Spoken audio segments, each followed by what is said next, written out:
And then we easily talk about technology, right? Analytics, design talent, planning skills. But we don't talk about changing the paradigms. So Jenny has been really kind to pitch hit for me. She was going to be on a panel, and her fellow panelists got COVID. And so I said, Jenny, can you give kind of a quick presentation, 15, 20 minutes, on how business leaders can help academics to try to get us out of this quagmire? So I met Jenny in 2012. I gave a presentation at Scope. She was actually at Target, and she has followed me on LinkedIn. And prior to this conference, she reached out to me, and we started a conversation. And I love what the University of Wisconsin's doing in executive education. It's one of the programs I recommend. There are lots of educational programs for executives. Not all of them are the same, but I think University of Wisconsin has a good one. So I wanted Jenny to talk about that, and then we're going to have a discussion. So Jenny? Thank you. Thank you, Laura. All right. Hi, guys. Like Laura said, did a little bit of a pivot this week from where I thought I'd come in, but that pivot is nothing compared to what a lot of supply chain practitioners have to pivot with every day, so I'll take it. All right, so like Laura said, I want to give a little bit of background about myself, and then we'll get into some of what I do at the University of Wisconsin, give a couple perspectives from other folks I've talked to, and really looking forward to taking your questions and having that dialogue. So I am a Wisconsin native. I'm from New Berlin, Wisconsin, just outside of Milwaukee. I am a graduate of the University of Wisconsin School of Business, so go Badgers. I have my BBA in marketing, also got an international business minor. And then I went to work for Target Corporation for 17 years, like Laura said. I started in merchandising, inventory management, and really worked my way through the supply chain, covering logistics, imports, technology, and data. Then after 17 years there, I did another pivot in my career and went to work for a data logistics software company called RateLinks. And there I did a number of different roles, from working on team culture and how you bring those values into the daily lives of the employees, software development management, managing those employees, client engagement, and sales. So I've done recruiting on that side, which is a little bit of what you'll hear me talk about as well. Lots of recruiting and lots of leadership at Target too. And then now I work at the University of Wisconsin, back at my alma mater, and I'll talk about what we do as a consortium, and it's really about bringing people together to discuss supply chain. I'm part of the University of Wisconsin e-Business Consortium. We call ourselves UWEBC, and really what that is it's a collaborative learning community that's focused on thought leadership, business best practices, and emerging tech. And more, it's not only those pieces, but it really is about organizational capability development. So we have 85 member companies that we work with. A number of these brands are familiar and Wisconsin-based, like Harley-Davidson, Kohler Company, Land's End, and then a number of companies may have a Wisconsin presence and certainly a global presence, like a Foot Locker, a VF Corporation, and a Zendesk.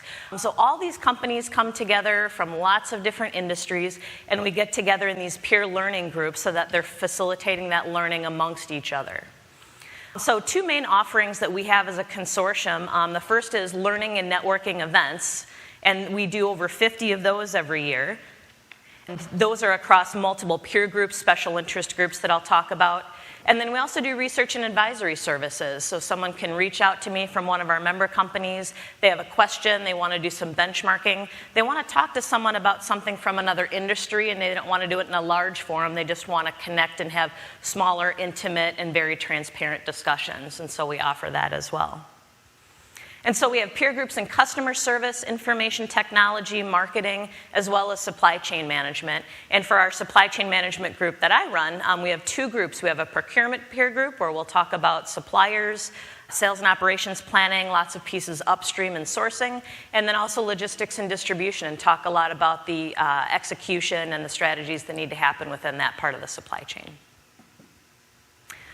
One thing that I think helps people understand what we do and how this fits into learning, and I'll come back to this a few times, is I'm sure a lot of you are familiar with the 70-20-10 learning model.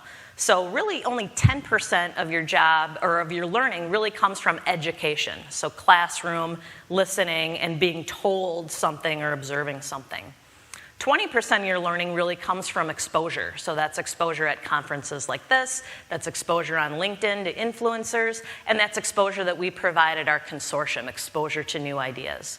And then that 70% is experience. So once I've learned something in a classroom or I've been exposed to it through different medium, how am I actually having an experience to take that on-the-job training and really make it feel like something that I can do and achieve, and that becomes a huge part of my job. So I really like, this is a human capital company called Accelerate 3 that has come to quite a few of our member meetings. And in that 70-20-10 model, they describe as experience, exposure, and education, those 3 E's. So a couple past meeting topics that we've did, and what you'll notice similar to what Laura was sharing is some of these can have a technical component like analytics. Some of them have a industry component like freight volatility. And then there's a lot that really cover other needs. Maybe some people call them soft skill needs, but really where some of those gaps truly exist with companies and with those skill sets. So one was upskilling your supply chain to solve tomorrow's problems. So we had a great conversation about what are those skills that you really need, how do you identify those skills, what are the gaps, and then how do you go about achieving those gaps. Great conversation, especially from Exact Sciences, talking about critical thinking and how they have a very specific and dedicated program to help improve critical thinking at their organization. The other one I'll point out at the bottom is we did a session that, supply chain professionals are so burnt out, right? I give all of you credit for spending time here 3 days, and I know some people have had to multitask with other opportunities and challenges. So we did a session that just said, it's called From Burnt Out to Fired Up. So recognizing and having that moment together of, we are in this together, we are all burnt out, how do we find these ways to lift ourselves up? And we partnered with a company in Green Bay, Wisconsin called Initiative One Leadership Institute, and they really came in and talked about some of those pieces to fill your cup, find your purpose, and have a lot of that energy to keep working through what you need. So you'll find that a lot of those, and this is what I'm hearing from our members, are as important as some of those other skill building pieces we talked about. I'd be remiss if I didn't mention we have a conference in 2 weeks. So our EBC Best Practices in Emerging Technologies Conference is Tuesday, September 20th. It's at the Monona Terrace in Madison if you want to come to Madison in the fall, great college town. Also available online. And I was able to get us an exclusive code for $200 off using Insights 22. So really hope to see a few of you there. There'll be a few familiar faces there, so Laura's volunteered to come speak. Very excited to have her in a couple weeks. John Church just retired as the Chief Supply Chain Officer at General Mills, University of Wisconsin alum. Ben Cook is the Chief Supply Chain Officer at Spreetail, very inspirational leader, talking about really bringing a team together as one supply chain. And just this week, Madhav Durba offered to come from Coupa and fill a last-minute hole that I had, so very thankful that Madhav is going to join us as well. So please come listen to these speakers. Another thing that we do is we're doing an executive panel on growth mindset. And again, this is part of the exposure category. So we'll have executives from Sargento, Masterlock, and Schneider talking together about growth mindset. And so even if you're not coming to our conference, I think this is the type of thing that's important to do in your companies, whether it's a fireside chat with leaders or a place that you can have access to leaders and really hear some of those important concepts that they have. As far as university academic partnerships, this is a place we also do master classes as a part of this conference. So this is a chance for our industry folks attending the conference to hear what's happening at the University of Wisconsin from faculty and staff. So we'll talk about things like process mining, cryptocurrency, quick response manufacturing concepts, sports and how sports relates to leadership, and design thinking. And so that's an important bridge that can happen as well. So this is a great chance for our faculty to showcase some of the projects and research that they've been doing. I'd also be remiss if I didn't mention at the Wisconsin School of Business, we do have the Granger Center for Supply Chain Management. Jake Dean is my partner over there, so he's the one working with our undergraduate and graduate students. So certainly picked his brain before this talk, and a few of the numbers that you'll hear from me you'll see from Jake. We do have a Bachelor of Business Administration in Supply Chain Management, an MS in Supply Chain, as well as an MBA career specialization in Supply Chain Management. So a couple things that Laura wanted me to talk about when it comes to academia and industry partnerships is really the role of industry. So one area is certainly around curriculum and thinking about skill building. And so what I challenge you to think about, if you don't have this very articulate already, is those make versus buy skills. So what are those skills that you can make and you can coach and you can train in employees looking to come in, whether you're looking for an experienced hire in an opening or a new hire coming directly out of school? And what are those skills that you need to buy? What are those non-negotiables that they need to have coming in? And so those might be things like curiosity that are harder to teach. Something like critical thinking may be harder to teach. You may need someone that's a great communicator. And while someone can get better at that, that's the kind of thing you need to weigh. Do I need to buy that skill that's already ingrained in this employee I'm looking for? Or is it something I can make and coach and train along the way? Another great resource for us at the university is our alumni board. So alumni boards are a great place for universities to hear what are those skill needs and gaps and how can those be brought into the curriculum. And there's really two areas. So executives provide that, which is great from their years of experience. But as we've talked about with things changing, we're getting as much great feedback from recent graduates as well that remember what they took in the program, remember what they've needed and learned on their job, and can really articulate what some of those pieces are. So it really doesn't matter what your level of skill or experience is, being part of an alumni board can be a really great option. From a recruiting standpoint, really think about when you're recruiting on campuses. I'd offer a couple pieces of advice having recruited at a few companies and now being on campus. Think about your culture and how you're articulating and telling the story of your company's culture so people really understand what it's like to work for you. What does a day in a life look like? And how can you have employee ambassadors? So this picture is actually from one of our member companies, Exact Sciences, and this is our marketing practice director's daughter, Rachel. And so part of what they did is Rachel had this internship at Exact Sciences, is taught her how to be an employee ambassador. So she was active on LinkedIn, she had all these great photo opportunities, and she was out there with her network saying, isn't this great, this program I'm doing? I'm learning all these wonderful things. This is such a great company. I mean, when you see some of her posts, you're like, who wouldn't want to work at Exact Sciences? So really think about those employee ambassadors. We actually did a whole program within our marketing peer group about that. And then I'd say it's really a two-way street. So employers coming to campus really helps attract students because we can say we've got these companies that are actively recruiting from these universities. And then it also helps those companies gain access to students, and I'll talk about different ways to do that as well. More of my experience and my time at the University of Wisconsin with the consortium is really focused on lifelong learning. And a lot of that is based on what we call the Wisconsin idea. And so this is probably over 100 years old at this point, and the idea is that the education should influence people's lives beyond the boundaries of the classroom. And so I think that's a really important way to think about it. It's not just your 4 years on campus, I'm coming back for one executive education program, but how does a university serve the broader community? And then vice versa, how does industry become a part of that cycle and that system of working together? So I did mention that 70-20-10 model, and that's a big piece of what we do with the consortium. There's classroom training, we offer the exposure piece, and then we really help focus getting it into that 70% model. And I'd say within our classes, that's the same way. So how do we take things, there's classroom parts of training, then guest speakers can come in and share what they've been doing. And then there's a lot of practicum, capstone projects, industry projects, case competitions where you can really get a feel for what that would look like. And those pieces are so important to fit together. And I challenge all of you to think about that 70-20-10 model in your own learning as well. How much are you getting from classroom? How much are you getting from exposure? And how much are you looking for and asking for those stretch projects that really give you that on-the-job experience that helps cement learning? Take advantage of company opportunities as well. So coming to conferences like this, getting certified. During my time at Target, I was able to get my Six Sigma Green Belt and become a licensed customs broker, all through partnership with the company itself. So find those opportunities and really take advantage of those within your company. And then certainly there's a lot of university partnerships. Rick mentioned some great programs at Georgia Tech that he's working with, and we certainly have companies that work with our University of Wisconsin as well. Within our business area, we have our Center for Professional and Executive Development. We call it CPED.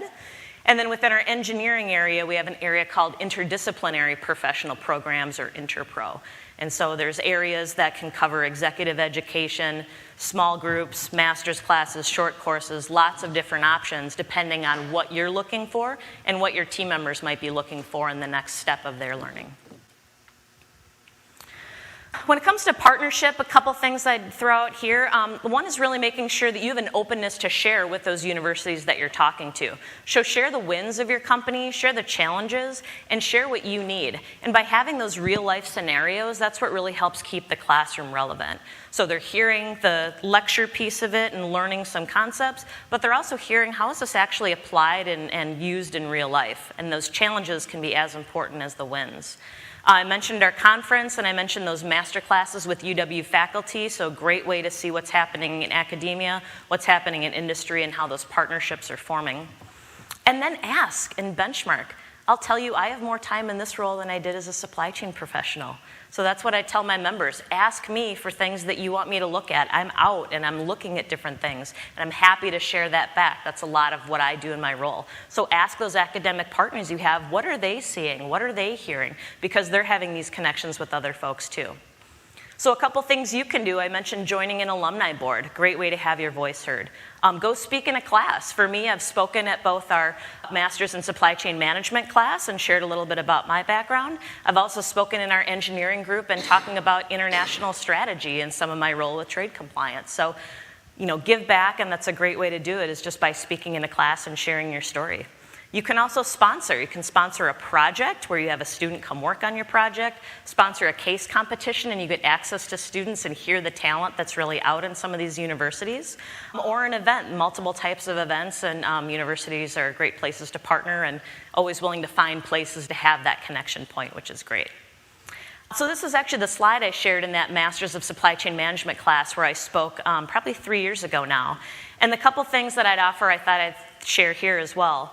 So the first is be curious. So things like process technology, data, that was a lot of my talk I gave to that group, and really think about how they fit together. I think that's an important thing. And again, with your team members, I'd invite you to say, how are you asking and supporting that curiosity as you're hearing it as well. And then think about culture and fit. Every company has a different culture.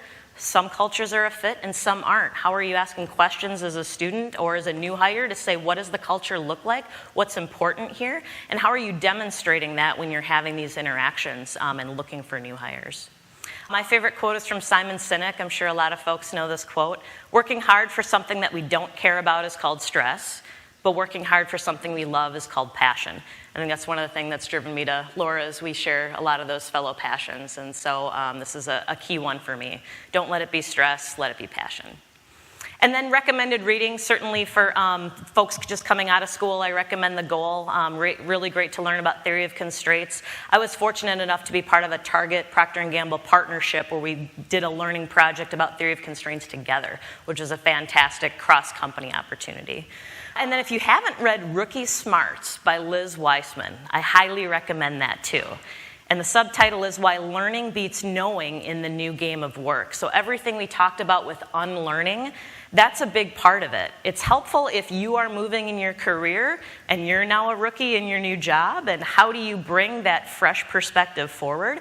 It's helpful if you're experienced and you're saying, how do I take advantage of the fact that some of these new people don't have that curse of knowledge? And how am I taking advantage of that rookiness inside them to really round out my team?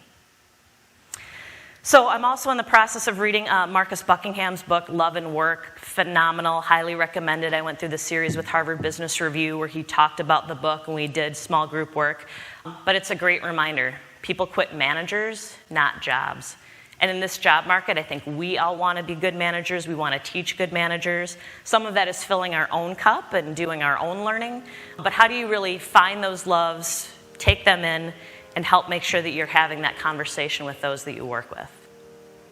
So with that, I just wanted to open it up to any questions you have. The end of my email address is our website, uwebc.wisc.edu. So I invite you to see what we're doing. You can sign up for a newsletter even if you're not a member. Definitely talk to me about membership. And this is also where you can access the conference. So looking forward to our discussion. Thanks.